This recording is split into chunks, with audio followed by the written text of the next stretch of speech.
ഇന്ന് നമ്മൾ വളരെ എളുപ്പത്തിൽ ഒരു അവിയൽ റെസിപ്പി ഉണ്ടാക്കണം കേട്ടോ. അപ്പോൾ ഇതെങ്ങനെയാണ് ഉണ്ടാക്കുന്നത് നോക്കാം. ഇതിനായിട്ട് ഞാനിവിടെ ഇത്രയും പച്ചക്കറികൾ എടുത്തു വെച്ചിട്ടുണ്ട് കേട്ടോ. എല്ലാ പച്ചക്കറികളൊന്നുമില്ല, ഇത്ര മാത്രമേ ഉള്ളൂ. പച്ചക്കായ, ക്യാരറ്റ്, ചേന, കുമ്പളങ്ങ, വെള്ളരിക്ക, പടവലങ്ങ, പയർ, മുരിങ്ങയ്ക്ക. ഇനി ഇതെല്ലാം ഒരേപോലെ അരിഞ്ഞെടുത്തിട്ട് വരാം. അപ്പോൾ ഞാനിവിടെ അരിഞ്ഞെടുത്തിട്ടുണ്ട്. നമ്മുടെ വീട്ടാവശ്യത്തിൽ ചെറിയ ചെറിയ ഫങ്ഷനൊക്കെ വരുമ്പോൾ ഉണ്ടാക്കാൻ പറ്റിയൊരു അവിയലാണ് കേട്ടോ.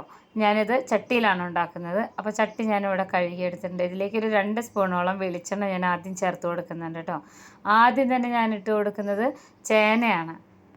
1/4 കിലോൻ്റെ പകുതി ഉണ്ടാവും കേട്ടോ ഞാൻ എടുത്തിട്ടുള്ള ചേന. പടവലങ്ങയും അത്ര തന്നെ ഏതാണ്ട് എടുത്തിട്ടുണ്ട്.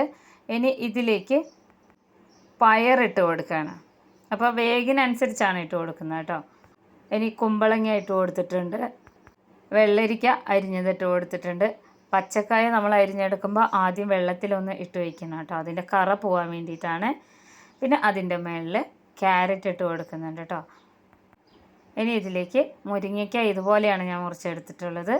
ഒരു 5 പച്ചമുളക്, അത്യാവശ്യം എരിവുള്ള പച്ചമുളക് ഇതുപോലെ കീറിയിട്ട് കൊടുക്കണം കേട്ടോ. അപ്പോൾ അരച്ച് ചേർക്കണമെങ്കിൽ നമുക്ക് പച്ചമുളക് അരച്ച് ചേർക്കാം. എനിക്ക് കുറച്ചും കൂടെ അവിയലിന് ടേസ്റ്റ് തോന്നിയിട്ടുള്ളത് ഇതുപോലെ ചീകി ഇടുമ്പോഴാണ് കേട്ടോ. ഇനി 1/2 സ്പൂണോളം മഞ്ഞൾപ്പൊടി ചേർത്ത് കൊടുത്തിട്ടുണ്ട്. 1 സ്പൂണോളം ഇതുപോലെ നിറച്ചെടുക്കാതെ ഉപ്പും കൂടെ ചേർത്ത് കൊടുത്തിട്ടുണ്ട് കേട്ടോ. ഇനി ഇതിലേക്ക് ഇത് വേകാൻ ആവശ്യമായിട്ടുള്ള വെള്ളമാണ്. ഞാനിവിടെ ഒരു 1/2 കപ്പ് വെള്ളം എടുത്തിട്ടുണ്ട്. അതും കൂടെ ഒഴിച്ച് കൊടുത്ത് അടച്ച് വെച്ച് നമുക്ക് സ്റ്റൗവിൽ വയ്ക്കാം. അപ്പോൾ ഇത്രയും പച്ചക്കറി വേകാൻ വേണ്ടി ഇത്ര വെള്ളം വേണ്ടുള്ളൂ കേട്ടോ. ഞാനിതാ ഒന്ന് തുറന്ന് നോക്കുന്നുണ്ട്. ഇനി ഒരു 2-3 മിനിറ്റോളം ഇതുപോലെ ഒന്ന് മീഡിയം ഫ്ലെയിമിൽ ഇട്ട് കഴിഞ്ഞാൽ അത്യാവശ്യം ഇത് തിളച്ച് വന്നിട്ടുണ്ട്. ഇത് തിളയ്ക്കുമ്പോൾ തന്നെ ഈ പച്ചക്കറിയുടെ ഉള്ളിൽ നിന്ന് കുറച്ച് വെള്ളമൊക്കെ താഴോട്ട് ഇങ്ങനെ ഇറങ്ങും കേട്ടോ. അപ്പോൾ വളരെ കുറച്ച് വെള്ളം വെച്ച് കൊടുത്താൽ മതി. എളുപ്പത്തിന് ഉണ്ടാക്കാമെന്നുണ്ടെങ്കിൽ നമുക്ക് കുക്കറിലും ഉണ്ടാക്കിയെടുക്കാം കേട്ടോ. അപ്പോൾ എത്ര അറിയാത്തവർക്കും നമുക്ക് വലിയ അളവുകളൊന്നുമില്ലാതെ അവിയൽ ഇതുപോലെ ഉണ്ടാക്കിയെടുക്കാം. അപ്പോൾ ഞാനിവിടെ ഒന്ന് ഇളക്കി കൊടുത്തതിന് ശേഷം ഒരു പിടി കറിവേപ്പില ഇതുപോലെ ഇട്ട് കൊടുക്കുന്നുണ്ട്. കറിവേപ്പില കുറച്ചധികം ഇട്ട് കൊടുത്താലും കുഴപ്പമൊന്നുമില്ല. ഇനി ഇതുപോലെ ഒന്ന് 2-3 മിനിറ്റും കൂടെ ഒന്ന് അടച്ച് വയ്ക്കാം. അപ്പോഴേക്കും ഞാനിവിടെ ഒരു തേങ്ങ ചിരവി എടുത്തിട്ടുണ്ട് കേട്ടോ. ഒരു മീഡിയം തേങ്ങയാണ് ചിരവി എടുത്തിട്ടുള്ളത്. ഇത് ഞാനൊരു മിക്സിയുടെ ജാറിലേക്ക് ഇട്ട് കൊടുക്കുന്നുണ്ട്. അപ്പോൾ ഈ പച്ചക്കറിയുടെ കൂടെ പുളിക്കായിട്ട് പച്ച മാങ്ങ കിട്ടുമെങ്കിൽ അത് ഇട്ട് കൊടുക്കാം കേട്ടോ, ഒരു 2-3 പീസോളം. അപ്പോൾ ഇപ്പോൾ മാങ്ങ സീസൺ അല്ലാത്തതുകൊണ്ട് നമുക്ക് പറ്റില്ല. അപ്പോൾ ഇനി ഈ തേങ്ങയിലേക്ക് ക്യൂമിൻ സീഡാണ് കേട്ടോ, ചെറിയ ജീരകം, അതൊരു 1/2 സ്പൂണോളം, ഒരു ചെറിയ കഷ്ണം ഇഞ്ചി ഇത്രയും പോകുന്നതും കൂടെ ഇട്ട് നന്നായിട്ടൊന്ന് ഒതുക്കിയെടുക്കുക, വെള്ളമൊന്നും ചേർക്കാതെ. ഞാനിത് ഒതുക്കിയെടുത്തിട്ടുണ്ട്. ഇനി ഞാനിവിടെ 1 കപ്പോളം നല്ല പുളിയുള്ള തൈര് എടുത്തിട്ടുണ്ട് കേട്ടോ. അപ്പോഴേക്കും നമ്മുടെ പച്ചക്കറിയൊക്കെ നന്നായിട്ട് വെന്ത് വന്നിട്ടുണ്ടാവും. ചേനയൊക്കെ അടിയിലായിരുന്നു ആദ്യം ഇട്ടിരുന്നത്, അതുകൊണ്ട് തന്നെ പെട്ടെന്ന് വെന്ത് കിട്ടും കേട്ടോ. അപ്പോൾ അതാ നല്ല ആവി കയറിയിട്ടാണുള്ളത്. കഴിയുന്നതും ഇതുപോലെ സദ്യ റെസിപ്പീസൊക്കെ ഉണ്ടാക്കുമ്പോൾ ഉണ്ടെങ്കിൽ നമുക്കിതുപോലെ ചട്ടിയിലൊക്കെ ഉണ്ടാക്കിയെടുക്കാം കേട്ടോ.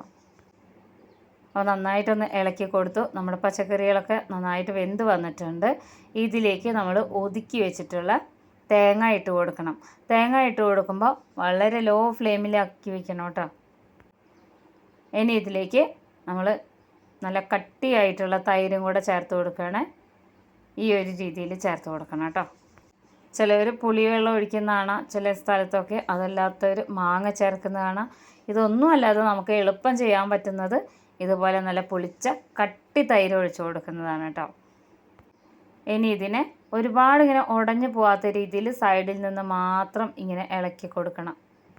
ഈ തേങ്ങയൊന്ന് വെന്ത് വരാൻ വേണ്ടിയിട്ടാണ് കേട്ടോ ഇതുപോലെ ചെയ്തെടുക്കുന്നത്. പച്ച തേങ്ങയല്ലേ നമ്മൾ ഇട്ട് കൊടുത്തിട്ടുള്ളത്. ഇനി ഈ തൈരും ഈ തേങ്ങാക്കൂട്ടും ഈ പച്ചക്കറികളിലൊക്കെ നന്നായിട്ടൊന്ന് പിടിക്കാൻ വേണ്ടിയിട്ടും കൂടിയാണ്. അപ്പോൾ കുറച്ചിങ്ങനെ കുഴഞ്ഞിരിക്കുന്ന അവിയലാണ് കേട്ടോ എനിക്ക് കൂടുതൽ ഇഷ്ടം. സദ്യക്കൊക്കെ സദ്യ റെസിപ്പീസായിട്ടൊക്കെ വീട്ടിലെപ്പോഴും ഇതുപോലെ എന്തെങ്കിലും ചെറിയ ഫങ്ഷനൊക്കെ വരുമ്പോൾ സദ്യ റെസിപ്പീസിൽ ഏറ്റവും അധികം ഉണ്ടാക്കുന്നത് ഈ ഒരു രീതിയിലാണ് കേട്ടോ. അപ്പോൾ ഇവിടെ റെഡി ആയിട്ടുണ്ട്. അപ്പോൾ കണ്ടില്ലേ, ചെറിയ തിളയൊക്കെ വരുന്നുണ്ട്. ഈ ഒരു സമയത്ത് നമുക്ക് സ്റ്റൗ ഓഫ് ചെയ്ത് കൊടുത്തതിന് ശേഷം ഒരു 2 ടേബിൾ സ്പൂണോളം വെളിച്ചെണ്ണ ഒഴിച്ച് കൊടുക്കണം കേട്ടോ. പച്ച വെളിച്ചെണ്ണ ഒഴിച്ച് കൊടുത്തിട്ട് ഇതുപോലെ ഇങ്ങനെ ഒതുക്കി വെക്കണം. ഇത്രയേ ഉള്ളൂ. വളരെ സിമ്പിളാണ് കേട്ടോ സദ്യ സ്പെഷ്യൽ റെസിപ്പിക്കൊക്കെ. അപ്പോൾ ഇനി ഒന്ന് അടച്ച് വെച്ചതിന് ശേഷം ഒരു അരമണിക്കൂറിന് ശേഷം ഞാൻ തുറന്ന് കാണിച്ചു തരാം. അപ്പോൾ ഇത് നന്നായിട്ട് ചൂടാറിയിട്ടുണ്ട് കേട്ടോ. ഇത്രയേ ഉള്ളൂ. വളരെ ടേസ്റ്റി ആയിട്ടുള്ള സ്പെഷ്യൽ അവിയൽ ഇവിടെ റെഡി ആയിട്ടുണ്ട്.